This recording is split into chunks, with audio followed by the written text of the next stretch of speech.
National Weather Service in League City has issued a severe thunderstorm warning for north central Harris County until 8:30 this evening. At 7:44, a severe thunderstorm is located near Willow Brook, moving northwest at 15 miles an hour.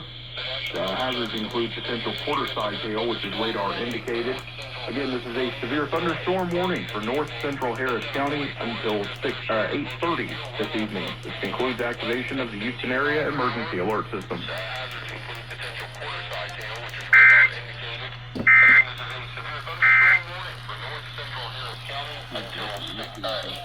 This concludes activation of the Houston Area Emergency Alert System. And the Kremlin saying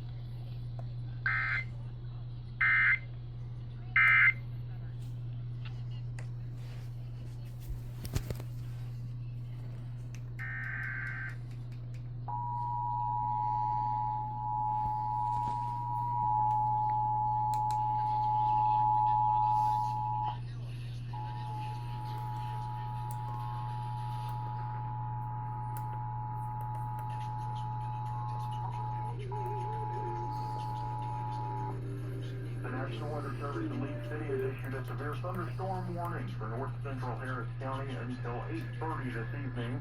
At 7:44, a severe thunderstorm is located near Willow Brook, moving northwest at 15 miles an hour. Hazards include potential quarter-size hail, which is radar indicated. Again, this is a severe thunderstorm warning for north central Harris County until 8:30 this evening. This concludes activation of the Houston Area Emergency Alert System.